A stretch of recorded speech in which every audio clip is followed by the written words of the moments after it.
Great. Thanks for having me. I think there may be an introductory video potentially that we can play. Okay.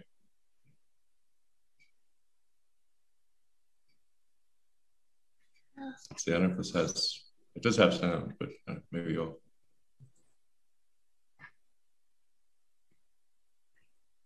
Andrea, can you sound?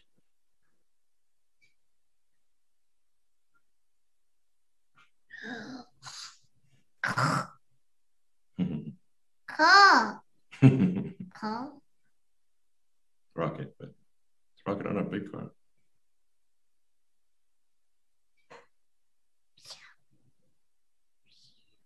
Seems to be a bit jerky. Let me try that again. I was muted. Okay. The sound isn't essential, but. Hi. Hi. Hi.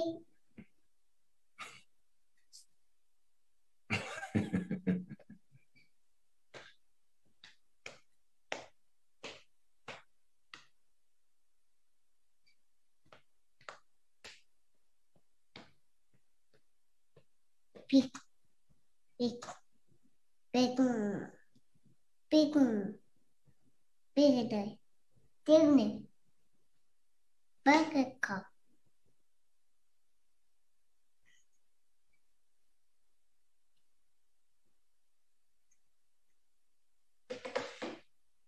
Beep, beep, beep, beep, beep.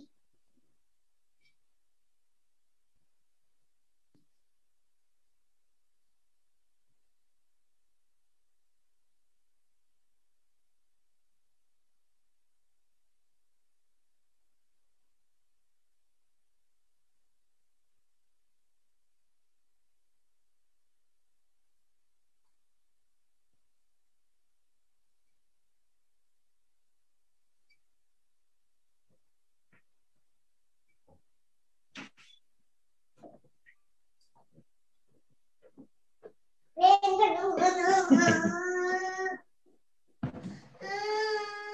right.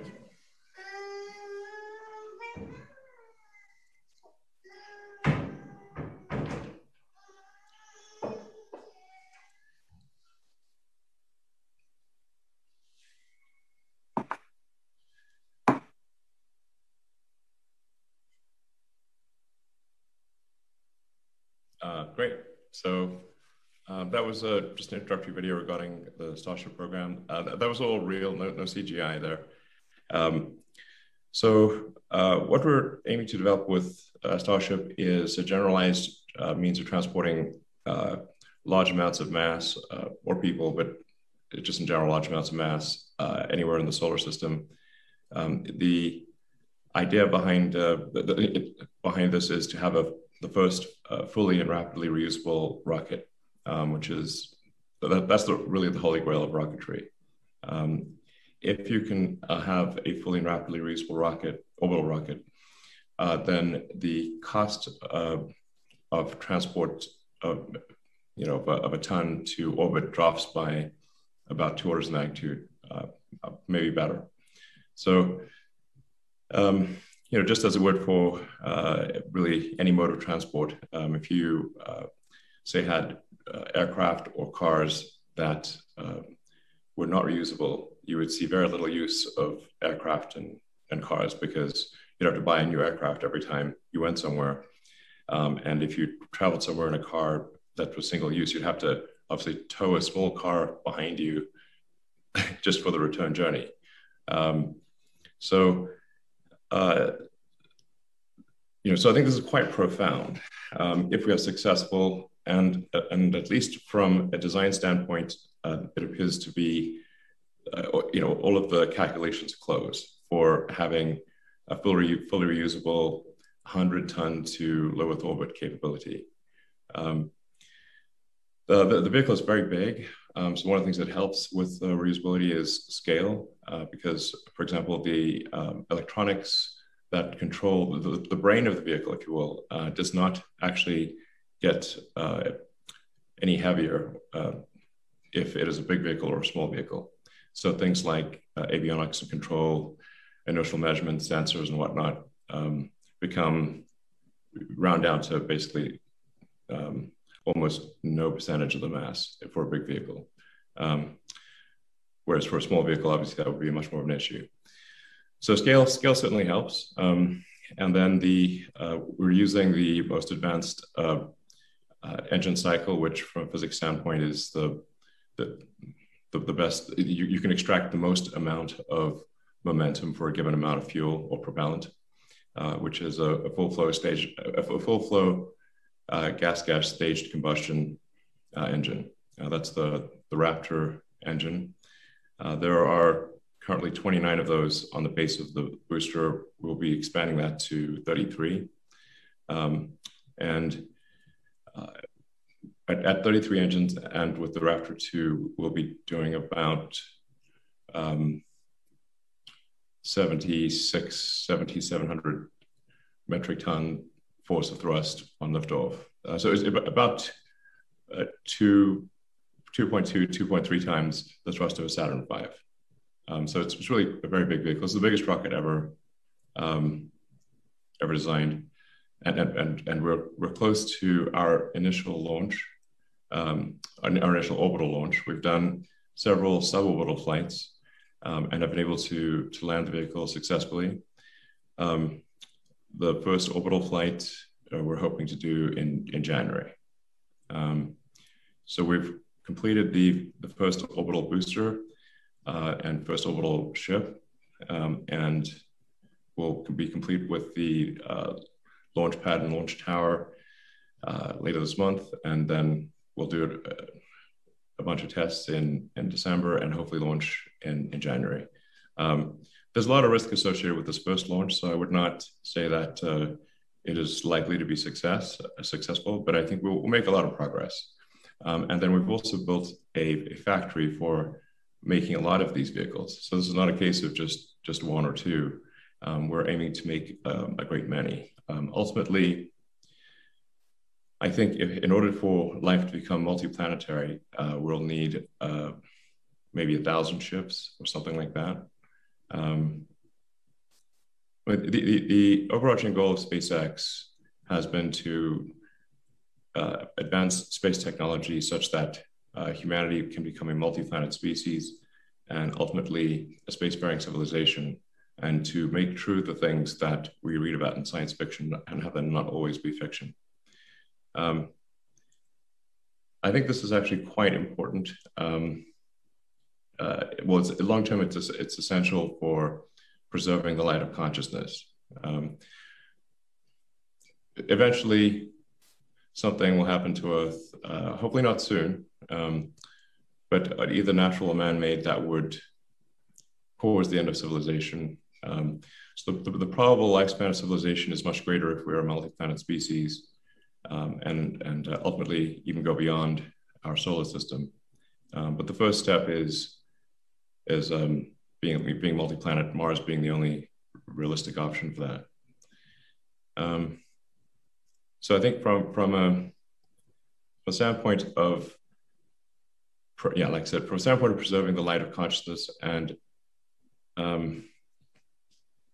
which I think we should regard as fragile, I think it's extremely important that we try to become a multi-planet species as quickly as possible. Obviously, along the way, we will learn a great deal about the nature of the universe. And it will be possible to have many more space-based experiments if you have a very large vehicle capable of transporting things to orbit or the moon or anywhere at 100 times less than it currently costs. So it offers sort of profound possibilities, and I think this, there's a fundamental juncture in the history of really any civilization on a single planet, which is, do you get to the second planet or do you not? I propose we do. And I think we should do it as soon as possible. The window of this opportunity is opened now for the first time in the 4.5 billion year history of Earth. it may be open for a long time, or it may be open for a short time. And I think we should, be hasty so that just in case it's only open for a short time. So like I said, I think this is very important for the long-term preservation of the light of consciousness. And of course, we'll naturally, we'll learn a lot of science and develop a lot of technology along the way. So that's what Starship's all about.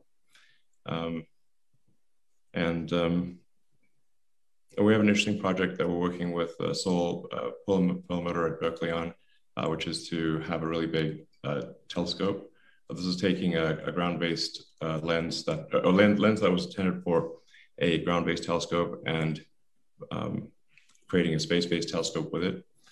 So that could be, I think, pretty interesting, and we'd love to do other things as well.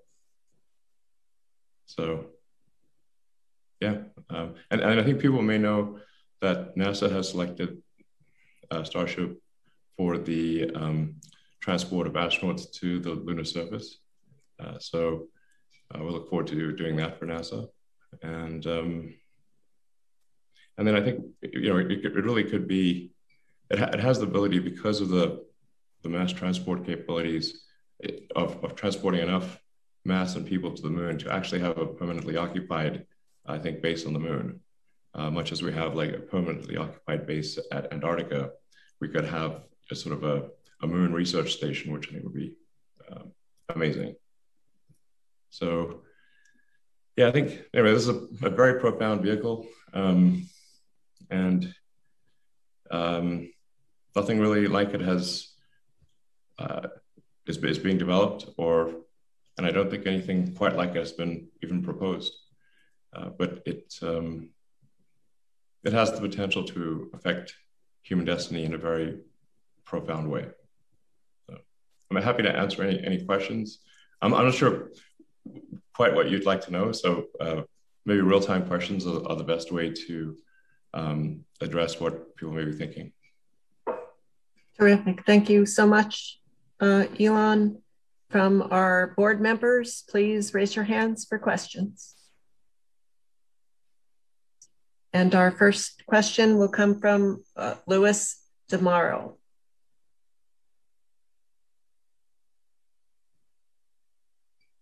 I think you may be on mute. Yeah, still muted.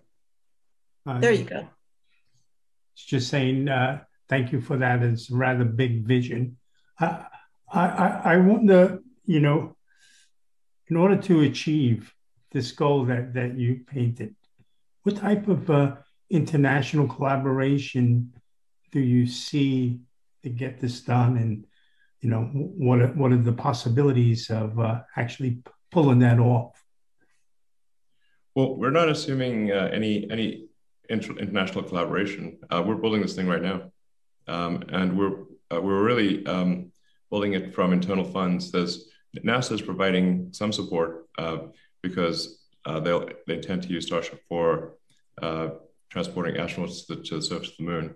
But this has really been an internally funded effort. Probably, I don't know, at least 90% internally funded thus far, and we expect to reach orbit. Probably, I don't know if we'll get there on the first attempt, but I'm confident we'll get there next year, and we intend to have a high flight rate next year. So it's difficult for us to actually have national involvement because of ITAR. So I'm not sure, I don't really see anyone outside the US who is building some part of what we need. So yeah, we're just doing it. That's great. Wonderful answer. Next question will come from Adam Burrows. A fascinating vision. I don't know where to begin, but I will ask just a technical question. It was surprising to many that I believe you chose a stainless steel for the vehicle. I could be wrong, but what were the technical and engineering reasons for that? And don't stint on the details. Sure. That's, I think, a very interesting question, because to a lot of people, intuitively, they would think of steel as being heavy. and rockets need to be light. So, well, that seems a pretty odd choice, picking a heavy sounding thing for rockets, especially orbital rockets that need to be very light. I mean, the nature of Earth's gravity being quite strong and a dense atmosphere means that you really have to have an incredibly good propellant mass percentage, and you have to have very efficient engines to get anything to orbit at all. So then why steel? So we started off with an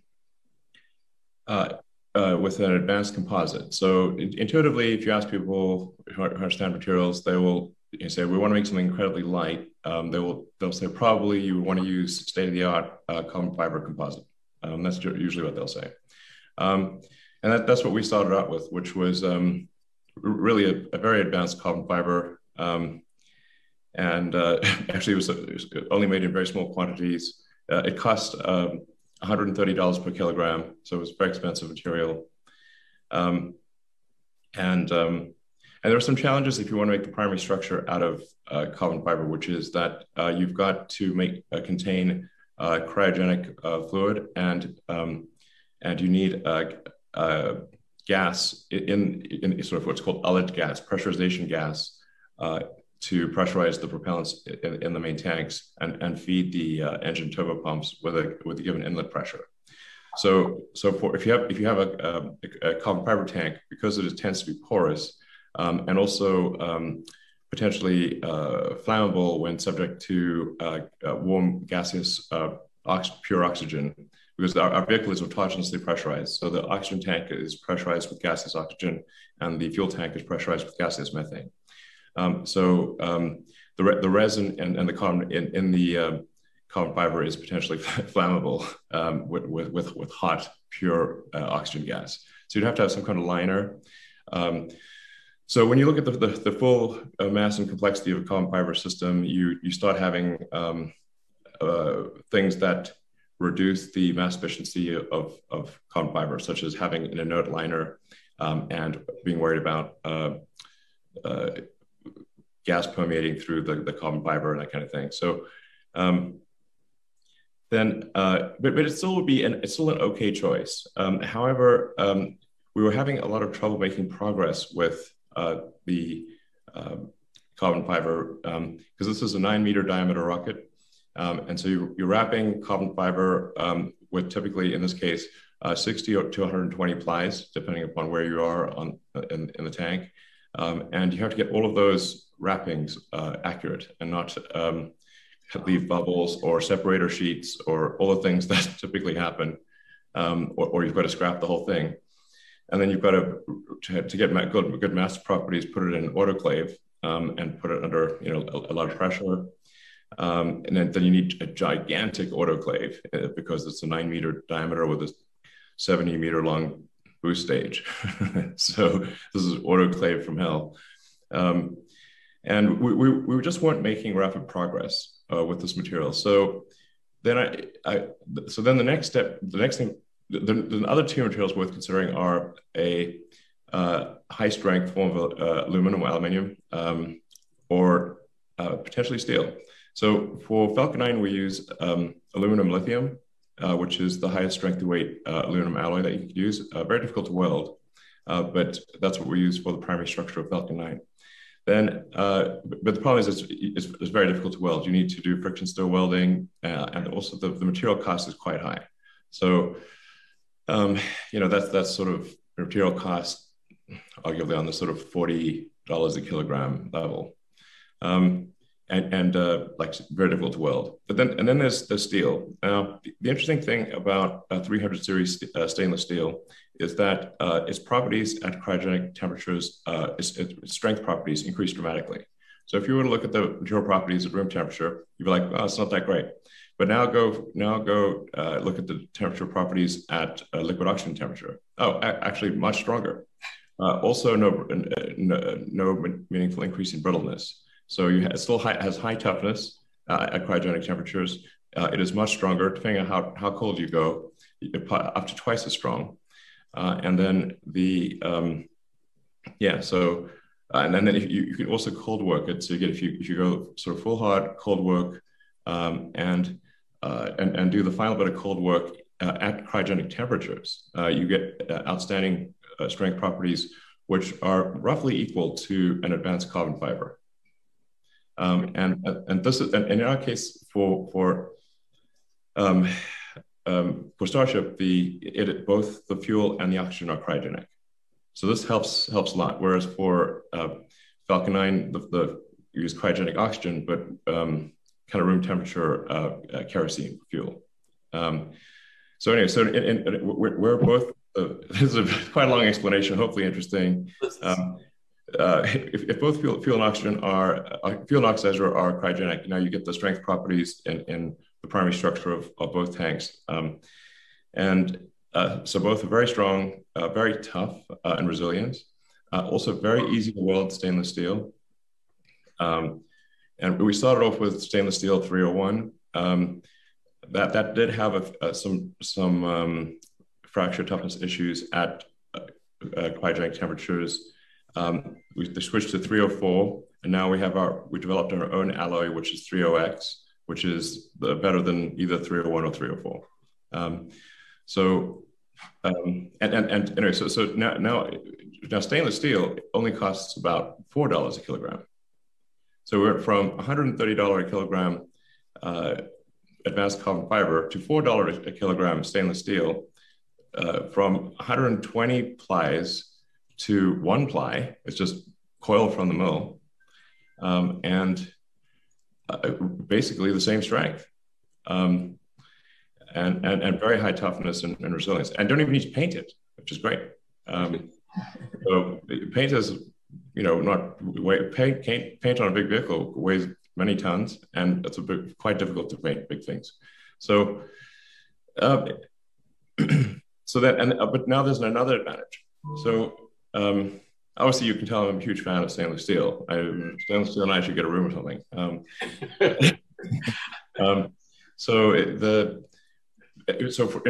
In making the vehicle reusable, so now it's coming in very hot.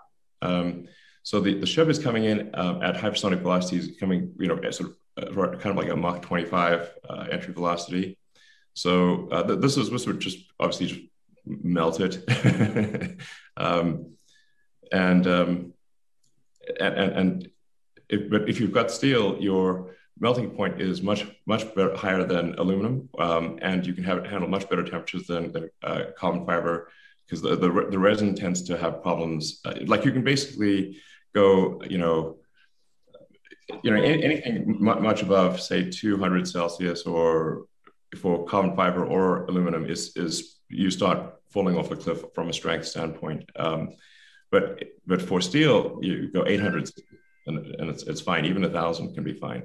So for the ship, this means that the heat shield mass is significantly reduced, because the heat shield mass is determined by the temperature on the back of the tile that then transmits to the hull. So if the hull is steel, you can have thin heat shield tiles, whereas if the hull is carbon fiber or aluminum, you have to have thick heat shield tiles. And you also need no heat shielding at all on the leeward side of the ship. So it is actually lighter than the most advanced carbon fiber vehicle. Yeah, I'm very surprised at that, but that was very, very interesting. I appreciate your long disposition on this, and I thought that the steel substituting for aluminum on re-entry made some sort of sense. I didn't realize any of the other stuff. Yeah, it ends up being the right thing, and then it's just the cost is ridiculously low. It's like $4 a kilogram. Even for the special alloy that we're developing, although it requires like a mill run, it's not using anything super exotic. We might throw a little exotic spicy something in there, but it's going to be like 0.2%. So it's still going to be like maybe $4 a kilogram, maybe $4.50. And then it's just very easy to weld. Yeah, I love it. It's great. And then if we want to just add something to, if you want to, it's easy to repair. If you want to, add a sort of something to carry some wiring or plumbing or whatever, you just weld it right on. It's super easy. It's great, basically. Thank you. I very much appreciate that. It's a high tech, low tech. Wonderful. Yeah. Our next question will come from Howard Singer. Elon.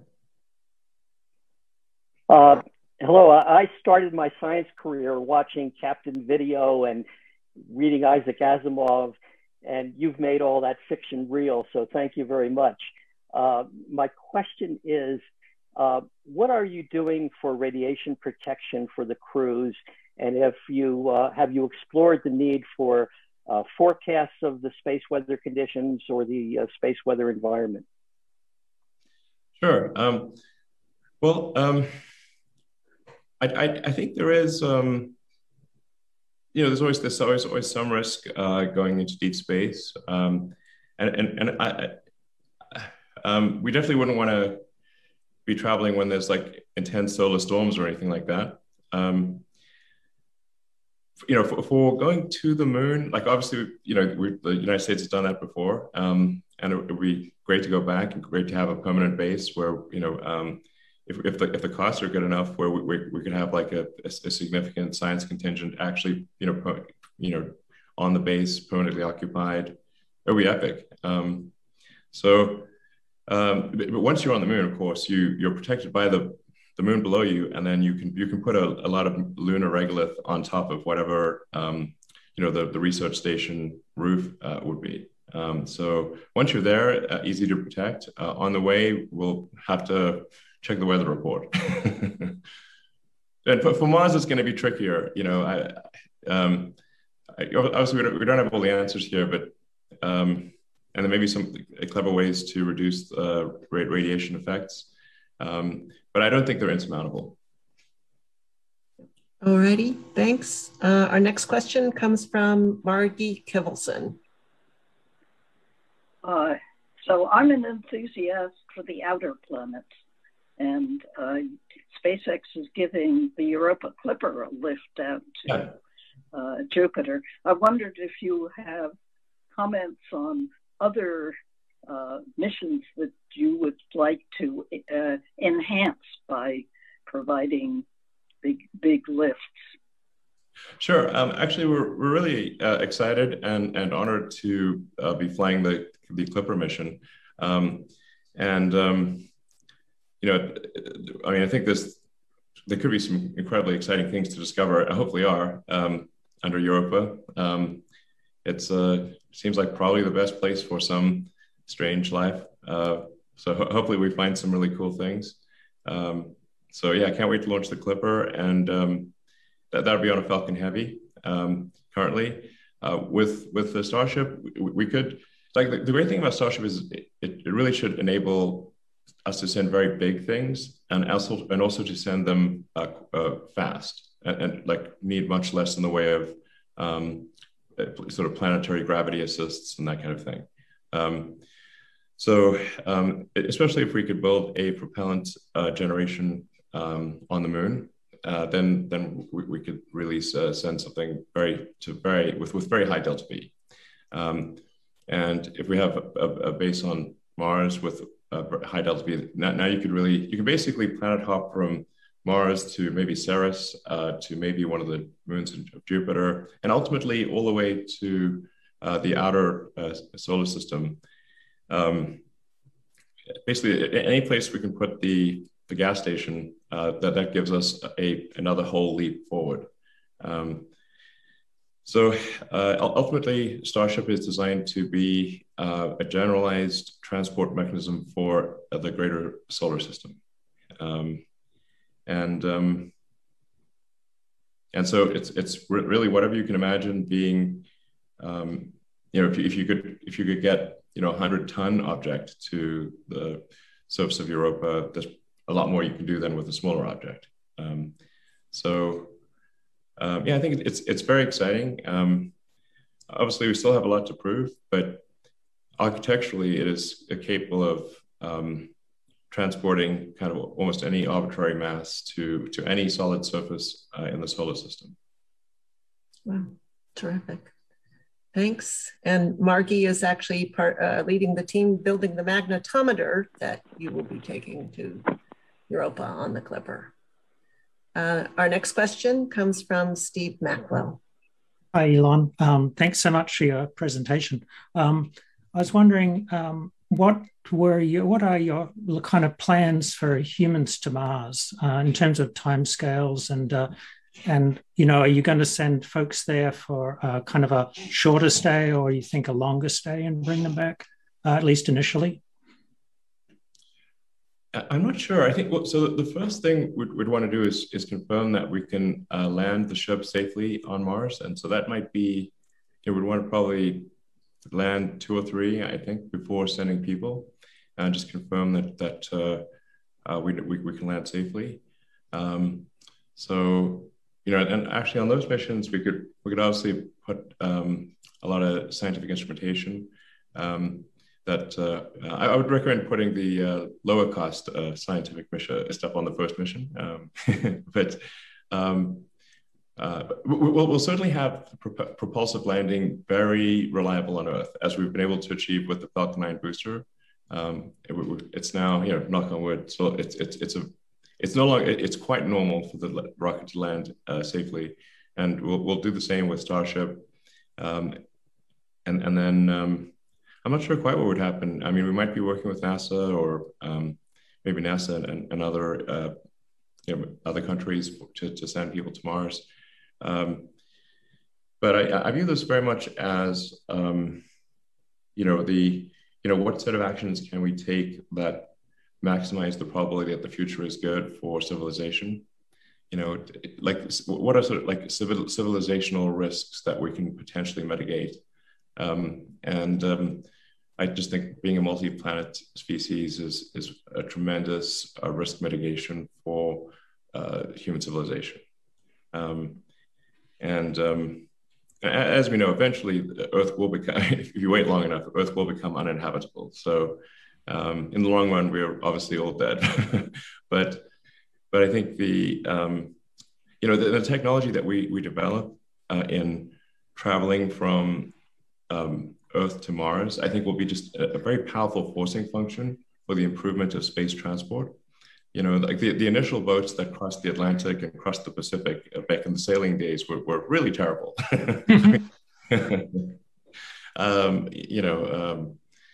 So they would often just plain sink. But once there was a reason to do large amounts of ocean trade, the sailing ships, the wooden sailing ships, got dramatically better. So, but you kind of have to have that forcing function.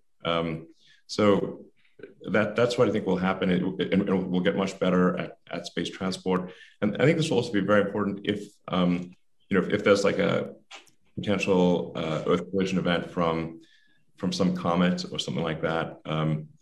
The asteroids we can predict fairly well, obviously, but there's this massive cloud of comets out there that we don't know the situation. And they come in pretty fast. So there's always some risk of a comet like taking out a continent. There's this place like they talk a lot about extinction events where almost all life was destroyed on Earth, but they don't talk that much about the ones where, well, it was just a continent. There's plenty of sort of continent level extinction events that have occurred in the fossil record, and they're like really so common as to really not really generate much attention.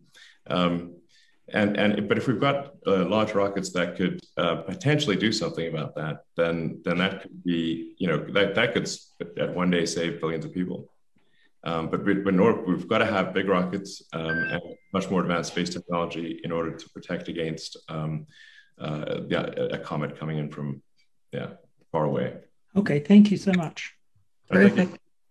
Thanks, Elon. Our next question will come from Harlan Spence. Elon, thank you for sharing your time and your vision with us. I had a question about looking back the history of exploration, human exploration, as we ventured from one place to another. Scientific discovery has always been an element of that. And you've shared a little bit about some opportunities there. But I was hoping you could share a little bit more. When you think about the aspects of scientific discovery that will accompany becoming a planet species. What are the kinds of things that you're thinking about in terms of what we would discover along the way?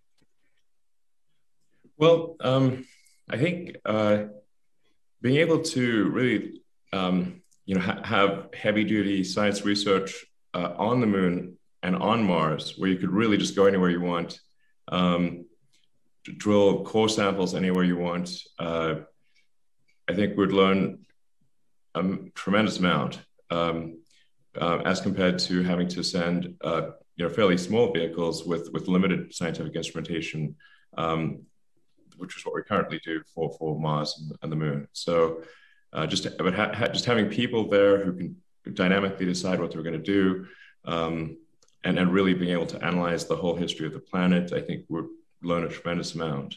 And that would obviously extend over time through at least the greater solar system. I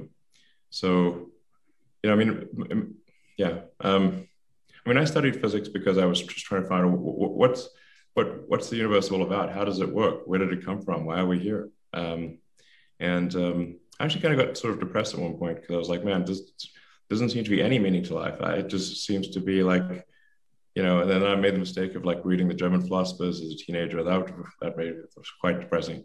But then I read Douglas Adams' Hitchhiker's Guide to the Galaxy, which is really a book in philosophy disguised as humor. And he makes the point that, the question is harder than the answer. And really, basically, the answer is the universe. And we kind of need to figure out like what questions to ask about the answer to that is the universe. And that's the question is the hard part. And then the answer is easier by comparison. So I'm like, I don't know, like why are we here? How do we get here? Is this real? Is this a simulation or something? At least if we go to these other planets, we'll make the simulators work harder and have to buy more computers to run the simulation or something. I think it's and if we are able to at least be like a multi-planet species within the our solar system, then hopefully we can develop the technology to send probes to other star systems, and eventually maybe send people, although that's tough, but we can certainly send robots to robot probes to all the nearby star systems, and try to figure out what's the meaning of life and what's going on, and are there any aliens out there? Where are the aliens? They're so soft. Thank you, Elon. Sorry, go ahead. Do you have time for a question or two more? Yeah, as much time as you like. Oh, wonderful. All right. I do have one question from a board chair, and it's this. One aspect of SpaceX that has distinguished it from the previous organizations has been its willingness to embrace failure as a development tool. When do you think you will be able to start selling Starship launches at prices significantly less expensive than Falcon 9, say 5 to 10 times less? Sure. Actually, I think it's not that far away. I think probably 2 years from now. Our rate of progress on Starship is very rapid, like I said, we're actually getting ready to do our first orbital launch attempt within the next few months. We're expecting our license approval from the FAA around the end of this year, and then so that probably means a launch attempt in January or perhaps February, and then we're actually building the factory to make lots of Starships and make lots of engines in parallel. So there will be many vehicles. The engine build rate is currently the biggest constraint on how many vehicles we can make, because there are currently 29 engines on the booster, and there will be 33 even at a higher thrust level. That means so 33 engines per booster, and these are big engines. These are the Raptor 2 is a roughly 240-ton thrust engine. So we're talking like 500,000 or 600,000 pound thrust engines. The yeah, so really quite intense. In fact, I'd say that building the production system for Starship is much harder than the design of the Starship itself. But we have that in progress, and we intend to do hopefully a dozen launches next year, maybe more. And if we're successful with it being fully reusable, it means that we build up the fleet, just as we are with the Falcon 9 and the Falcon 9 booster, which is reused. We lose the upper stage every time, but we almost always recover the booster. So basically, we intend to complete like the test flight program next year, which means that it's probably ready for valuable payloads that are not kind of in the test, not for testing basically, but actual real payloads in 2023. So quite soon. Great, thank you so much. All right. Next question from Ned Wright.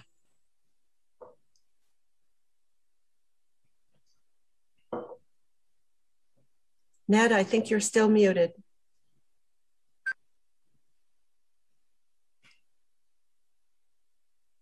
Won't we all be glad when we don't say that all the time? Yeah, so it's, you have to preserve cryogenic propellant for 6 to 8 months to actually be able to land on Mars. And so I wonder what your plan is for that. Yeah, so the landing propellant for Mars would be in separate header tanks. So these would be spherical header tanks. For Mars, there would probably be, they might be contained inside the main tanks, or they would be up in the cargo section, but well insulated. So you would obviously have to have extremely well insulated header tanks for landing that are not the main tanks. So that's what we'd have for Mars. Great, thanks. Riza Wexler is the next question. Yeah, so changing topic to something that's happening before we have the possibility to be a multi-planet species. I also study the universe, and I'm trying to understand how it works and how it got here. And as you know, the satellite constellations from Starlink and other sources are already having a huge impact on astronomical observations. And this is really going to significantly limit the science potential of the next generation of observatories if we don't have a course shift. So what role do you expect SpaceX to play in working with astronomers and regulatory agencies to mitigate this? Well, SpaceX already works with regulatory agencies and with the astronomers, generally what we see is the telescope that is perhaps most sensitive to this is Vera Rubin, and we work directly with the Vera Rubin team to make sure that their observations will not be affected by Starlink satellites. And my understanding is at this point they are comfortable that it will not be an interference for Vera Rubin. They have there's a slight risk of capacitive coupling between some of the sensors there, but this which can create ambiguity. But we're confident that we can work around that. Great, thanks. Our next question comes from John Karras. Elon, thanks for all your time today. Appreciate it. Kind of going back to a prior question about long-term storage of cryogenics for whatever mission, but I realize, or I believe that your architecture for Starship to go beyond low Earth orbit to go to the moon has, cryofluid transfers and things like that. And, long-term cryofluids, cryofluid storage, low boil off. Oh, yeah. Not easy problems. No. And so not easy problems. So the question I have for you is what are your plans to mature that technology before you have to rely on it to go to the moon, like in a year or two? Well, so I mean, there's a lot of ways to address it. By having launching one vehicle that is very well insulated, but does not return to Earth, effectively a propellant depot. So if you take a ship, a Starship, and you take the heat shielding off and replace that with thermal insulation, like a multi-layer insulation that's just very, very good at keeping things cold, then you could have one ship up there that it effectively just turns into a propellant depot, and then you send tankers up there to dock and transfer propellant. And so it should be able to be there for a while, and then whatever ship you want to go to the moon, you go up and dock with the depot, transfer propellant, and off you go. So that's a rough plan. We're pretty good at docking at this point. We've docked with the space station a couple dozen times, and the space station is a very difficult thing to dock with because we don't control both sides of it, so that is very challenging docking. Whereas docking with our own vehicle is comparatively easier. Yeah, but both of these technologies have really only been demonstrated on very, very small scale. So your scale is a lot larger, and I think poses other problems. So good luck in solving those. Yeah, no, I don't think we'll just sort of it's not exactly a walk in the park. So I think this is hard, but it is necessary, and it's the only way, at least with that I'm familiar with current physics, to actually make things work. And then obviously, aerial refueling is used quite a lot with aircraft. And so this is, taking that concept and just doing it in orbit. So we know that success is one of the possible outcomes. We're not breaking any physics. Physics is the law and everything else is a recommendation. So, but just because it's at least in the set of possible success is at least in the set of possible outcomes. Yeah. Great. Thanks very much. Next question will come from Amanda Hendricks. Hi there. So I'm a co-chair of the Committee on Planetary Protection, and our committee is concerned with preserving the validity of future astrobiological experiments on Mars and other places in the solar system. Yep. Searches for life, extinct or extant. And I wonder if you can comment on SpaceX's planetary protection plans for Mars. Sure. Well, I mean, first of all, it's not like we'll be launching to Mars really soon. I mean, Mars is a ways off, and but there is fundamentally a choice to be made, which is, are we going to try to be a multi-planet species, which would mean at least in one spot on Mars that there is human biology, that we will be, we're pretty hard to avoid no biology if you send humans there. We're biological creatures. But I don't think this is going to invalidate research on the rest of the planet. I mean, Mars is a big planet, and so and there've been rocks that have been knocked off of Earth and landed on Mars and that kind of thing. So, but yeah, I think you wouldn't want to sort of spread biological debris all over Mars, but I think we will have to put it at least somewhere if there are people going there, at least in one spot. And then just make sure we try to contain that and not have it sort of spread around. Yeah, and I guess it's same for the moon and other places. Thanks. Thank you, Elon. We'll just take a question or two more. Next question from Larry Paxton. Hi, thanks for your time. I have a question that was engendered by a remark you made in passing that I think is very interesting, which is where you said that there's a window of opportunity for us to get off the planet. And the question that occurred to me was, you followed that up with saying that you didn't know how long that window of opportunity would be open. Yeah. And there, you mentioned in passing, of course, the traditional things like, exogenous forces like cometary impact or a near-Earth object. But I was wondering, with all these compelling reasons for us to get off the planet, and including the compelling reason to have another refuge for the human race. What do you see as the biggest threats? And in particular, we have a wide range of expertise here. We've been talking about some of the problems that we think are the most important that are unresolved yet. I just wonder what you felt were the most important issues for us as a human race.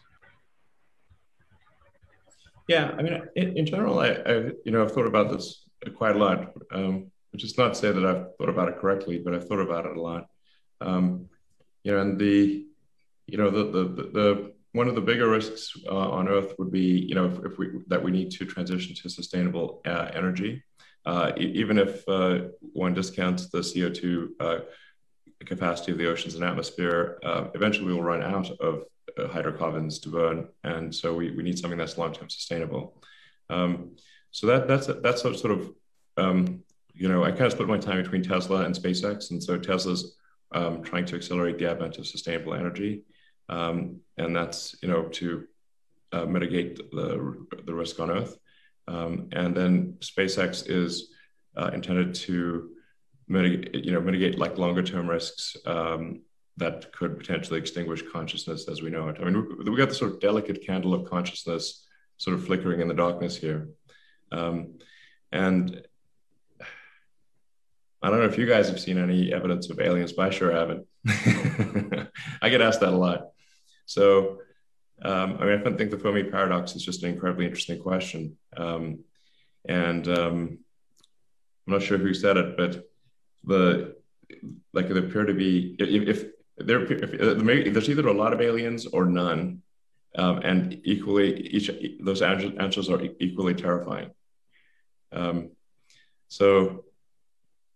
Anyway, so I think, but with respect to nearer term risks on Earth, obviously sustainable energy and potential non-linearities in the CO2 ppm in the atmosphere are a concern. If we start doing things like melting the Siberian tundra and that kind of thing. I'm probably less alarmist than most on climate change. I'd put myself in the moderate category on climate change. I just think it's the amount of inertia associated with the hydrocarbon economy is so gigantic that it will require a long time to make that transition. And so it's probably better to start it sooner rather than later. And that's why I describe the fundamental good of Tesla as the degree to which it accelerates the advent of sustainable energy. It will happen, I think, anyway, but faster is better. Then as for risks on Earth, there's always good old nuclear Armageddon, that's still one of the things. That's not out of the question. There's still a lot of nuclear missiles pointed at us in the US and many parts of the world. I don't know what quite that risk is, but it's not zero. I think there's maybe some counterintuitive risks or that people don't put that much attention on. If you look at the birth rate trends, the birth rate trends are very negative. And in many countries are seeing population decline with no end in sight. So I think there's, I think the very low birth rate, I think, is actually quite a significant risk, but an underappreciated one. And for population prediction, I would recommend taking things like the number of babies born last year and just multiplying that by the probable lifespan. And if you do that, I think you'll see numbers that are very, very bad for future population, and with an inverted demographic pyramid. So you've got a lot more older people and then fewer middle-aged people, and then eventually just very few youngsters. And this will necessarily lead to resources being applied to taking care of the elderly instead of advancing science or advancing civilization. I'm quite worried about that one because I see no reversal of the trend. That would, civilization will die with a bang or a whimper. That would be dying with a whimper. Then there's obviously, of course, a a pandemic that's like COVID, but which has a much higher mortality, sort of a long, high contagion, highly contagious, long incubation period, high mortality type of pandemic. That's clearly a risk. AI is, I think, maybe more of a risk than people realize. Ironically, the smart people tend to think AI is less of a risk because they think that they're so smart, but actually we're just humans and we're quite dumb. It's amazing we got this far, frankly. So if you see the advancement of AI, it's clear that AI will exceed human intelligence in every way if these trends continue. And the list of things that the human mind can do better than AI is less and less every year. So, hopefully that AI is coupled to human will, but it might not be. The long-term goal of Neuralink is to achieve sort of better symbiosis with AI and with the kind of human mind. In the short term, Neuralink, I think, will help solve a lot of brain injuries and diseases and spinal injuries and that kind of thing. But long term, because one of the things that I'm getting quite esoteric here, but we're already a cyborg, really, in the sense that our phones and computers are an extension of ourselves, and you could say we arguably have the primitive kind of limbic system, the cortex, the higher thinking, and then we've got a tertiary layer, which is silicon in the form of our computers and phones and everything. We have already somewhat merged with computers, but the issue we have is the communication rate, the bandwidth with the computers is low, especially output. If our output is 2 thumbs, that's, we're talking maybe 10 bits per second or something like that. Or maybe 100 best case. It's a very slow output. And as the intelligence of the computer grows, if that communication link remains very tiny, I think we will necessarily decouple from computers just because our rate of communication is very slow. And so if we can solve the I/O bandwidth question and by, increase it by 1,000 or more, maybe 1 million, then you could have human-machine symbiosis that is much better. I mean, that's at least one approach. Let's see, what else is there? I mean, religious extremism, if that becomes, if that grows over time, religious extremism is certainly a threat to advancement of science. So depending on how far that goes, that could be an issue. What do you think? Yeah, I will only add, I think that this is a fundamental question because, as you said, the Fermi paradox, there should either be a tremendous number of alien civilizations, or there is some gate that so many civilizations have failed to get past. And the question is, are we going to fail to get past that gate as well? The great filters. Yeah. So I think at least one of the great filters is, does a civilization become multiplanetary or not? Yes. If a civilization does not become multiplanetary, then eventually the sun's going to expand and boil the ocean, and that's game over. So, and actually, if you think about it from a percentage standpoint, if Earth's been around 4.5 billion years, and it took us 4.5 billion years to get this far, it may be as soon as another 500 million years, and the sun might have expanded enough by that time to boil the oceans, potentially. If it's not 500 million years, it's not much beyond that, which is basically means that if it took 10% longer for civilization to evolve, it would never have evolved. Right. So there's an interesting one. Elon, do you have time for one more question? Wonderful. All right. Jill Dahlberg, please. So let me just say, I feel lucky that you are here. So thank you. And not just here at our panel, you're very inspiring. My question is mundane. You're going to have these rockets, they're going to go up and they're going to go to two places that are going to need energy. The Earth needs a lot of energy as well. Yeah. So what are your plans for making energy? I'm thinking space-based solar power or something like that. Does your company have plans for proliferating energy systems you're going to need? Well, Tesla does do solar power. And solar is actually, there's quite an amazing amount of energy that reaches us from the sun. Really, when you think about it, Earth is almost entirely solar powered. If it were not for the sun, we would be a frozen dark ice ball at 3 degrees Kelvin. So apart, keeping us warm and not super cold and frozen and dark is pretty helpful. And then almost the entire ecosystem is solar powered. Plants are a solar powered chemical reaction, and apart from chemotrophs at the bottom of the ocean, it's basically everything's solar powered. So we're really talking about just like a little bit of incremental power from the sun being used to power civilization. As a sort of good rule of thumb is because you get about a kilowatt per square meter of solar energy. So that then in a square kilometer, there's 1 million square meters. So now you've got a gigawatt of solar energy per square kilometer.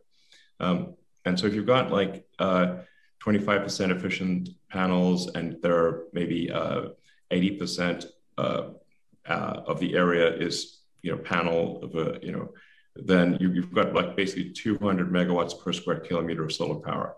And so then if you say, well, okay, how much, then you really won't need a very large area to power the entire United States with solar. Like a little corner of Utah or Texas, obviously you prefer it to be distributed, but you can just say like, okay, how much is actually needed to power the US? And it's, somewhere between a square that's roughly 150 to 200 kilometers on a side will power the entire United States. So it's really clearly no problem to power civilization with with solar. And then of course there's wind, and I'm actually pro-nuclear, fission wise, and there's also hydro and geothermal. So I think we will solve Earth's energy needs, and they are being solved. If you look at the growth of wind power and solar power, it's really has a very high growth rate. It needs to be paired with batteries in order to, because the intermittency of wind and solar. But the combination of solar plus battery can completely solve all of Earth's energy needs. In fact, for satellites that are in orbit, that's all they use is solar panels and a battery. And what is Earth but a large satellite? Sorry, I think you're on mute. Do you want to follow up? Yeah, I was thinking something more grandiose, like a space-based solar power system, but you have a good argument. You would just use solar on Earth, batteries, and proliferate. I like that. Thank you. It works great. Because if we think civilization uses a lot of energy, but it's actually very tiny compared to the amount of solar energy that reaches the Earth every day. It's just there. I get asked a lot about fusion, and in my opinion, if you just make a very large thing of magnetically confined fusion, you could absolutely make it work. I don't think any really major breakthroughs needed to make fusion work, but I think it's unnecessary to make fusion work because we've got a giant fusion reactor in the sky that just shows up every day and doesn't require any maintenance. So it's a low maintenance fusion reactor, shows up every day. So if we just catch the energy from, catch it, it's just keep lobbing all this energy at us, just catch it with the photovoltaics and store it in the batteries, and that'll solve for everything, basically. We need a lot of batteries, but there's also, like the next question might be, do we face some materials limitation with batteries? And the answer is definitely not. I think the vast majority of stationary storage will use an iron cathode lithium-ion battery. So there's obviously plenty of iron on Earth, no shortage of iron. There's also no shortage of lithium. Lithium is extremely common on Earth. It's basically everywhere. So if you have basically an iron phosphate cathode with a graphite anode and lithium carbonate, there's enough of that on Earth to power many civilizations. Several, or easily order of magnitude larger civilization than ourselves could be powered with the battery materials that are readily available. So I don't want to suggest complacency here, but just that there is a very clear path to a sustainable energy future. Okay, that's wonderful. Elon, we just want to thank you so much. The National Academy of Sciences is so pleased to have you here with us today. Paul Worcester is a member of the Space Studies Board, and this is also the Board on Physics and Astronomy. And just thank you so much for the time and the interaction with our members and answering so many questions so graciously. I know it's past the 7 p.m. hour on the East Coast or wherever you are. No problem. Thank you for the great questions, and it was an honor to speak to everyone. Thank you. Thank you. From all of us. Thank you. Cool.